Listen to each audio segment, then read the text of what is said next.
Musta po ang lahat? For today's video po, magluluto po tayo ng dinuguan. Ayan, ang gamit po natin, laman loob ng baboy. Alright. Bali, ang gagawin po natin, nakasalang na po ang ating kawalit. Lalagay na lang po tayo ng mantika. Ayan, papainitin lang po natin ng mantika at maglalagay na rin po tayo dyan ng bawang.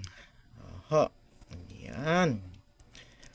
Aha, masarap po itong putahe natin ngayon. Pero pasintabi na lang po sa mga hindi kumakain ng dinuguan. Itong video pong ito ay hindi po para sa inyo. Ayan po, ilalagay na po natin ang ating bawang. Ilulutuin po natin yan ng maayos. Yan. Lagpas pa po sa golden brown na gagawin natin dyan. Medyo magda-dark konti siya. Yan. Pero hindi siya mapait ha. Medyo crispy siya.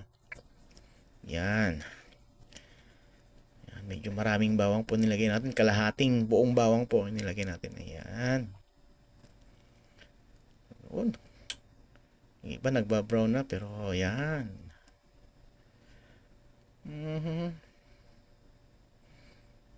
Ulitin ko po, pasintabi po sa mga hindi po kumakain ng dinuguan. Itong video po ito ay hindi po para sa inyo. Maraming salamat po. Ayan. Malapit na yan.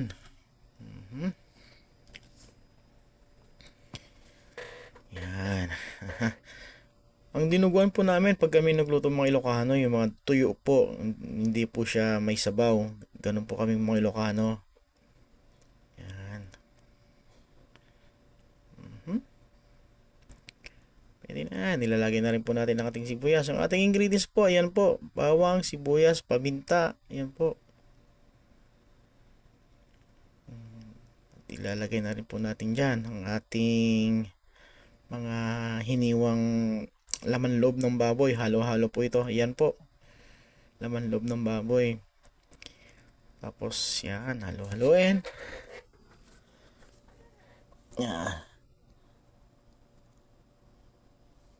Igisa lang po natin to ng konti. Tapos lalagyan po natin siya ng tubig pampalambot. Yan po. At ilalagay na rin po natin dyan ang ating paminta. Yan. Dagdag pang tanggal din po ng amoy. Pero yung laman loob po natin, nilaga ko po na yan. Nilaga ko po sa luya tapos sa daon ng laurel. Kahit para matanggal yung amoy. Alam mo naman po natin na ang laman loob ay medyo may amoy. Hindi ka aya-ayang amoy. Okay, yan. Pero masarap.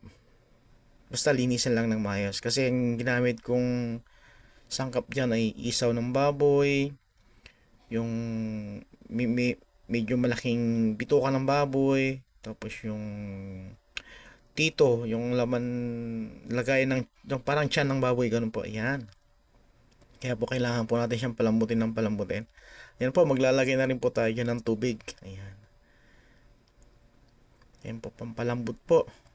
Kasi ayaw naman po natin kumain ng goma. Ibig ko sabihin parang goma, yung kinakagat mo tumatalbog. Yan po, parang kinelas. Ayun. Palambutin natin yan. Tatakpan po natin para mas madaling lumambot.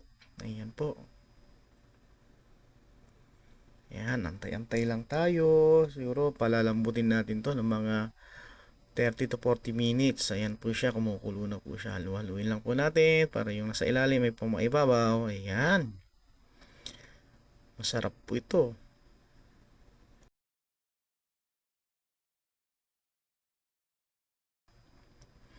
Yan, masarap po yan. Yan, maglalagay na rin po tayo dyan ng asin. At magdadagdag na lang tayo kung kulang man yung alat niya o kaya yung timpla niya. Yan. Haluin ulit. Yan.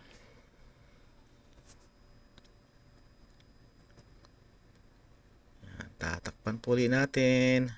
Yung iba pong nagluluto ng dinuguan, nilalagyan po nila ng gata. Which is masarap naman po kasi nagluto na rin po ako ng ganoon. Ayan po yung dugo natin. Lalagyan na po natin ng suka.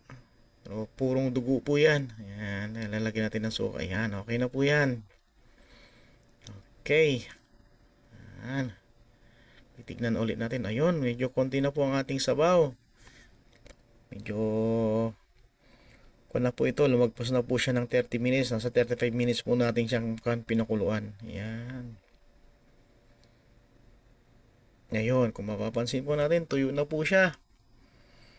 Yan, mamantikain na po natin. Yan. Alright. Naku, napakasarap nito. Ayan po, nagmamanti-mantika na po siya. Ayan.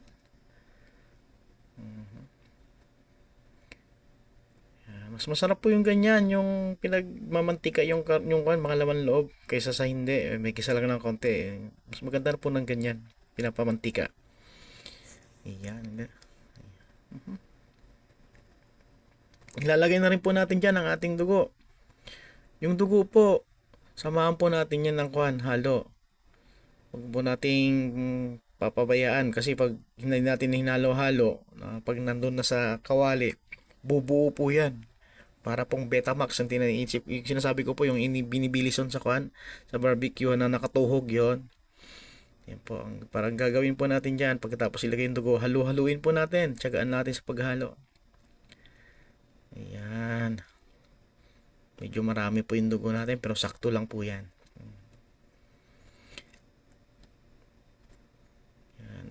Hindi ko po pala na kasama sa video. Nakala ko naka-on po yung video kanina. Nung ginigisa natin.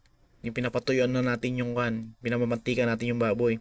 Naglagay po tayo ng bechin kanina. Kasi yun naman po ang gamit natin. Mula noon hanggang ngayon. Ajinomoto po. Yan. Ayan po yung sinasabi ko. Hahalo-haluin lang po natin siya hanggang sa matuyo yung dugo. Ayan. Para hindi po siya magbuo-buo. Ayan. Ganyan. Nako, masarap po ito. Ayan. Halo-halo. Bali yung apoy po natin dyan, yung normal pa rin po. Hindi po tayo nagbawas ng lakas ng apoy at hindi tayo nagpalakas. Basta yung kung anong ginamit nating apoy kanina, nakalakas, ganun pa rin po. Yan, kung mapapansin nyo po yung mga nasa loob, medyo nagbaan ko naluluto-luto na lang. Yan. Malapit na po ito. Yan. Ay, sarap na po yan, oh. Yan, yummy, yummy. Yan. Salamat po nga po pala sa suporta. Sa mga hindi pa po nakapollow at nakasubscribe, pasubscribe na naman po. Will Siboksit TV po. Iyan po. Yan, malapit na pong maluto ang ating dinuguan. Ayan po, konting-konting halo na lang po yan. Ayan. Yan, ayun. Tapos dun sa kabila. Ayan po, kung mapapansin nyo po, kulay ko na siya. Dark brown na po. Ayan. Okay. Maraming salamat po sa panonood. Please like and subscribe po sa aking YouTube channel, Will Siboksit TV po. Ayan po. Sarap po yun. Ayan. Okay. Titikman na po natin yan. Ayan. Okay, ayan po. Okay na. Oh, ayun. Okay po. Maraming salamat po sa panonood.